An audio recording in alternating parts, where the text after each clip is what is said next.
ನೀವು ಜೀವನದಲ್ಲಿ ಯಾರನ್ನೋ ಅತಿಯಾಗಿ ಪ್ರೀತಿಸಿರ್ತೀರ, ಅವ್ರಿಗೋಸ್ಕರ ಏನೇನೋ ಮಾಡ್ತಾ ಇರ್ತಾರೆ. ಆದರೆ ಅವರು ನಿಮಗೆ ಮರ್ಯಾದೆ ಕೊಡ್ತಾ ಇರೋದಿಲ್ಲ, ಕೆಟ್ಟದಾಗಿ ನಡೆಸ್ಕೊಳ್ತಾ ಇರ್ತಾರೆ, ಪ್ರೀತಿ ಕೊಡ್ತಾ ಇರೋದಿಲ್ಲ. ಆದರೂ ದಂಡಿಯಾಗಿ ಕೊಡ್ತಾ ಇರ್ತಾರೆ, ಯಾವತ್ತೂ ಒಂದಿನ ಬದಲಾಗಿ ವಾಪಸ್ ಕೊಡ್ತಾರೆ ಅನ್ನೋ ನಂಬಿಕೆ ಮೇಲೆ. ಮೊದಲನೇದಾಗಿ ಮರ್ಯಾದೆ ಇಲ್ದಿರೋ ಟೇಬಲಲ್ಲಿ ಕುತ್ಕೊಂಡು ಊಟ ಮಾಡಬಾರ್ದು. ಎರಡನೇದಾಗಿ ನೀವು ಬಹುಶಃ ಎಲ್ಲೋ ಕೇಳಿಸ್ಕೊಂಡಿರ್ಬೋದು, ಕಳ್ಕೊಂಡಿರೋ ವಸ್ತುನ ಕಳ್ಕೊಂಡಿರೋ ಜಾಗದಲ್ಲಿ ಹುಡುಕಬೇಕು, ಅದಕ್ಕೆ ಹುಡುಕ್ತಾ ಇದ್ದೀನಿ ಅಂತ ನೀವು ಹೇಳ್ಬೋದು.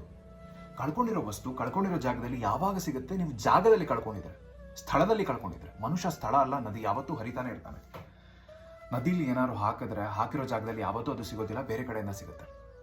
ನಿಮ್ಮ ಜೀವನದಲ್ಲಿ ಎಷ್ಟೊಂದು ರಿಲೇಷನ್ಶಿಪ್ಗಳಿರ್ತವೆ, ತಂದೆ ತಾಯಿ, ಅಕ್ಕ ತಂಗಿ, ಹೀಗೆ ಅಲ್ಲಿಂದ ದಂಡಿಯಾಗಿ ಪ್ರೀತಿ ಬರ್ತಾ ಇರುತ್ತೆ. ಆದರೆ ನೀವು ನೋಡೋಕೆ ರೆಡಿ ಇರೋದಿಲ್ಲ. ಇಲ್ಲೇ ಫೋಕಸ್ ಮಾಡ್ತಾ ಇದ್ದೀರಾ, ಕುದುರೆ ಕಟ್ಟಿರೋ ಕಣ್ಪಟ್ಟಿ ಥರ. ಹಾಗೆ ನೀವು ಯಾರಿಗೂ ಮೋಸ ಮಾಡಿರ್ತೀರಾ, ಅವ್ರ ಬಗ್ಗೆನೇ ಫೋಕಸ್ ಮಾಡ್ತಾ ಇರ್ತೀರಾ, ಬೇರೆ ಎಲ್ಲಿಂದನೂ ಮೋಸ ಆಗೋಗುತ್ತೆ. ನಿಮಗೆ ಅಮೆಝಾನ್ ಅವ್ರು ಆರ್ಡರ್ ಡೆಲಿವರಿ ಮಾಡೋಕೆ ಬರ್ತಾರೆ. ಮೊದಲನೇ ಸರಿ, ಎರಡನೇ ಸರಿ, ಮೂರನೇ ಸರಿ ಪ್ರಯತ್ನ ಬರ್ತಾರೆ. 3 ಸರಿನೂ ನೀವು ಮನೇಲಿ ಇಲ್ಲ ಅಂದಾಗ ಅಮೆಝಾನ್ ವಾಪಸ್ ಆರ್ಡರ್ ಹೊರಟೋಗುತ್ತೆ. ನೀವು ಯಾರಿಗೂ ಮೋಸ ಮಾಡಿಬಿಟ್ಟಿರ್ತೀರ. ಇನ್ಯಾರೋ ಬಂದು ಕದ್ಕೊಂಡು ಬಂದಿರೋ ವಸ್ತುನ ನಮ್ಮಿಂದ ಕಿತ್ಕೊಂಡು ಹೋಗ್ತಾರೆ ಅಂತ ನೀವು ಮುಖ್ಯ ದ್ವಾರದಲ್ಲಿ ಕೂತಿರ್ಬೇಕಾದ್ರೆ ಕಳ್ಳ ಅನ್ನೋನು ಹಿಂದಿನ ಡೋರಿಂದ ಬಂದು ಎಲ್ಲ ಕದ್ಕೊಂಡು ಹೋಗ್ಬಿಡ್ತಾನೆ.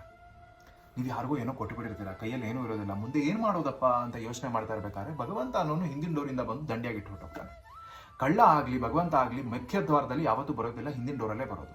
ಕಳ್ಳ ಬರ್ತಾನೋ ಭಗವಂತನ ಬರ್ತಾನೋ ಅನ್ನೋದು ನೀವು ಕಿತ್ಕೊಂಡಿದ್ದೀರಾ ಕೊಟ್ಟಿದ್ದೀರಾ ಅನ್ನೋದ್ರ ಮೇಲೆ ಡಿಪೆಂಡ್ ಆಗುತ್ತೆ. ಬಂದಾಗ ರೆಕಗ್ನೈಸ್ ಮಾಡೋ ಕೆಪಬಿಲಿಟಿ ನಿಮ್ಮಲ್ಲಿರಬೇಕು. ಅದನ್ನು ಬೆಳೆಸ್ಕೊಳ್ಳಿ, ಯೋಚನೆ ಮಾಡಿ.